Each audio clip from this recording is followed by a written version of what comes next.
इस तरीके से हम गरीबी को जड़ से ख़त्म कर सकते हैं और बेरोजगारी को ख़त्म कर सकते हैं। आयुर्वेदिक चिकित्सा लाई जाए, अस्पतालों में नौकरियां दी जाए, शिक्षा में सुधार किया जाए, जहर मुक्त हरी क्रांति लाई जाए, लघु उद्योगों का निर्माण किया जाए, कृषि से संबंधित उद्योग लगवाए जाएं, अंग्रेजों द्वारा बनाया गया अंग्रेज तंत्र यह खत्म किया जाए। बेरोजगारी को खत्म करने के लिए हम आपके सामने समाधान रखते हैं और विदेशों में कच्चा माल नहीं बेचा जाएगा, तैयार माल ही बेचा जाए। वाहिगुरु जी का खालसा, वाहिगुरु जी की फतेह। आज हम बेरोजगारी के बारे में विचार करेंगे। जो आज बेरोजगारी है वो भारत देश का एक गंभीर विषय बना हुआ है और यह एक गंभीर समस्या बनी हुई है। बेरोजगारी और गरीबी इन दोनों का आपसी संबंध है। बेरोजगारी है तो गरीबी है, अगर बेरोजगारी नहीं है तो गरीबी भी खत्म हो जाएगी। और गरीबी ही इसीलिए है, इसी कारण है क्योंकि रोजगार नहीं है काम करने के लिए, इसी कारण गरीबी बढ़ रही है और बेरोजगारी बढ़ रही है। और हम इसके बारे में समाधान रखेंगे किस प्रकार से बेरोजगारी को दूर किया जाए। जो भारत देश के अंदर बेरोजगारी है उस बेरोजगारी को कैसे खत्म किया जाए। आज के समय जो रोजगार उपलब्ध है उस रोजगार में से कृषि के द्वारा सबसे ज़्यादा देश के अंदर जनता को रोजगार दिया जा रहा है। कृषि के द्वारा 90% लोगों को रोजगार दिया जा रहा है। और बाकी जो बेरोजगार है उस बेरोजगारी को खत्म करने के लिए जो हमारे देश के अंदर कृषि के साथ संबंधित जो उद्योग हैं उन उद्योगों को लगवाया जाए, किसान भाइयों को उद्योग लगवाए जाए और जो गरीब भाई हैं उन्हें भी उद्योग लगवाए जाए और उद्योग लगवाने के लिए सुविधा दी जाए ताकि बेरोजगारी और ख़त्म हो जाए। जो उद्योग कृषि के साथ संबंध रखते हैं उन उद्योगों को लगवाया जाए। इससे हमारे देश की काफ़ी बेरोजगारी खत्म हो जाएगी और जो गांव में बेरोजगार हैं वो बेरोजगारी खत्म हो जाएगी, उनको रोजगार मिल जाएगा। यह एक बहुत अच्छा विकल्प है और साथ में ही किसानों की भी आय बढ़ेगी। वो जो उत्पादन करते हैं उस उत्पादन से वो माल तैयार करके बेचेंगे और उनको अच्छी आमदन होगी। ये एक अच्छा विकल्प है। हर गांव में कृषि से संबंधित उद्योग लगवाए जाएं और इसी के साथ जो लघु उद्योग है उन लघु उद्योगों का भी निर्माण किया जाए। हर गांव में लघु उद्योग लगवाए जाए। इस प्रकार से दोनों को मिलाकर 60-70 उद्योग हम हर गांव में लगवा सकते हैं और 60-70 हर गांव में उद्योग लगेंगे तो बेरोजगारी रहेगी नहीं और ना ही कोई गरीब भाई रहेगा। सबका अपना अपना बिजनेस होगा, अपना सबका काम होगा और सबके पास रोजगार होगा और सभी स्वावलंबी होंगे। तो इस तरह से हम रोजगार दे सकते हैं अपने देश के अंदर बेरोजगार भाइयों को। इसी के साथ एक विकल्प और रखते हैं हम कि देश की राष्ट्रीय सुरक्षा को देखते हुए और आज के समय को देखते हुए हमारे देश की सरकार के द्वारा एक नियम ऐसा बनाया जाए कि 30 साल की उम्र तक हर युवा को राष्ट्रीय सुरक्षा के लिए आर्मी में सर्विस देनी ही होगी। यह अनिवार्य किया जाए। इस प्रकार से हमारे देश का जो युवा वर्ग है और जो बेरोजगार हो रहे हैं पढ़ने लिखने के बाद, उन व्यक्तियों को, उन युवाओं को रोजगार भी मिलेगा और राष्ट्रीय सुरक्षा में योगदान भी होगा। तो ये एक नियम और बनाया जाए।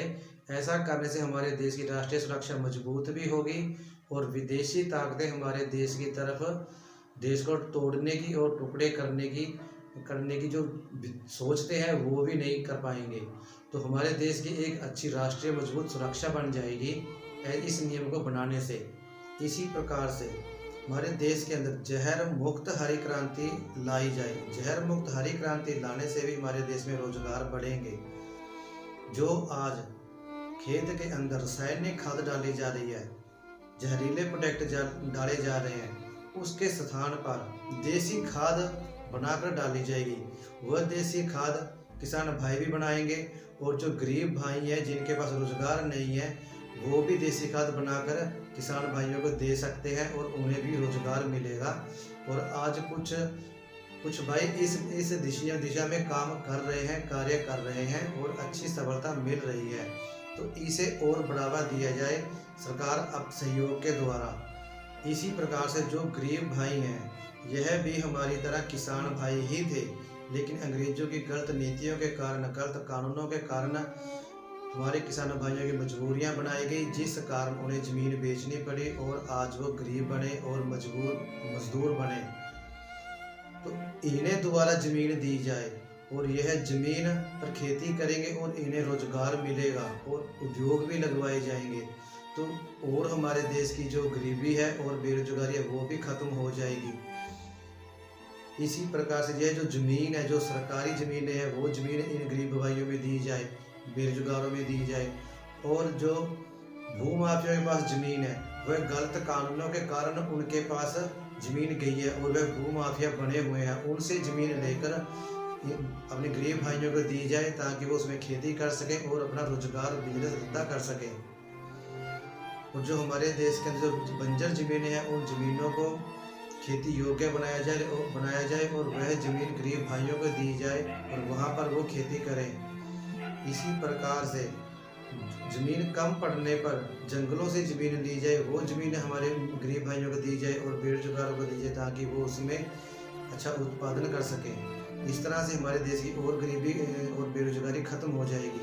अस्पतालों में इलाज की सुविधा दी जाए और उसमें अच्छा इलाज करवा सकें। सरकारी अस्पतालों को फिर से इस योग्य बनाया जाए कि वहाँ पर डॉक्टर हो, स्टाफ हो, दवाइयाँ हो, ताकि वहाँ पर हर बीमारी का इलाज कर सकें।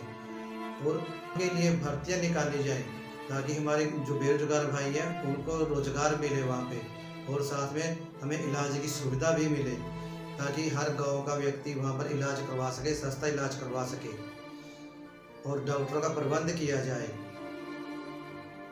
इस तरह करने से भी हमारे देश में और बेरोजगारी कम होगी और साथ में रोजगार भी मिलेगा और इलाज भी मिलेगा। इसी प्रकार से शिक्षा जो व्यवस्था है, इसमें सुधार किया जाए। जो मैकॉले द्वारा बनाई गई शिक्षा पद्धति है, इसे ख़त्म किया जाए और भारतीय संस्कृति के मुताबिक शिक्षा बनाई जाए और हर गांव में एक स्कूल जरूर बनाया जाए, कम से कम 10वीं क्लास तक का स्कूल बनाया जाए, और आगे जो स्कूल बनाए जाए वो विद्यार्थियों की जनसंख्या के आधार पर स्कूल बनाए जाएं, और जितने ज़्यादा विद्यार्थी हो वहाँ पर उतना बड़ा स्कूल बनाया जाए और उतने ज़्यादा स्कूल बनाए जाएं ताकि सही शिक्षा दी जा सके और कोई भी व्यक्ति हमारे देश का बिना शिक्षा के ना रहे, अनपढ़ ना रहे, सब पढ़े। यह व्यवस्था हमारे देश में बनाई जाए।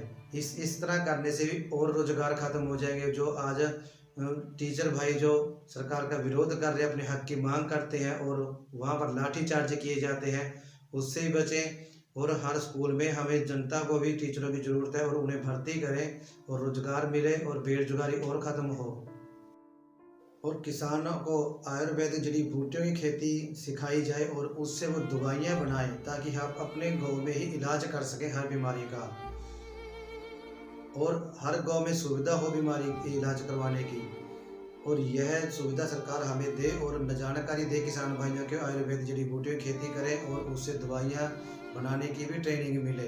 और यह हमें शिक्षा के अंदर भी प्रावधान चाहिए ताकि वहाँ पर स्टूडेंट जो विद्यार्थी हो पढ़ने वाले, और वो वहाँ से रोजगार के लिए दवाइयाँ बनाने का प्रयोग कर सके और सीख सकें। और विद्यार्थियों को दवाइयाँ बनाने की जानकारी दी जाए ताकि वह अपना बिजनेस, अपना काम चला सकें। इसी प्रकार से भारत देश में से विदेशों में कच्चा माल नहीं बेचा जाएगा। जो भी माल बेचा जाएगा वो तैयार माल ही बेचा जाएगा। आज विदेशों में कच्चा माल बेचा जाता है, जैसे कि लोहा बेचा जाता है, और फिर विदेशियों के द्वारा उस लोहे से जो माल तैयार किया जाता है वो भारत में फिर लिया जाता है और महंगे दाम पर लिया जाता है। इस तरह करने से हमारे देश को दो प्रकार से घाटा पड़ता है, घाटे पे घाटा पड़ता है, और यह हमें नहीं करना। हमें विदेशियों को तैयार माल ही बेचना है और अपने देश में तैयार करना है, अपने देश के लोगों द्वारा तैयार करना है। हमें यह और नियम बनाना है कि हमारे देश में से कोई विदेशों में पक्का माल ही जाएगा, यानी कि माल तैयार होकर ही बिकेगा, कच्चा माल नहीं बिकेगा। यह नियम बनाया जाए सरकार के द्वारा। इस तरह करने से हमारे देश के अंदर से आधी से ज़्यादा गरीबी खत्म हो जाएगी और बेरोजगारी खत्म हो जाएगी। सबके पास रोजगार होंगे, सबके पास अपना काम होगा, सबके पास बिजनेस होगा।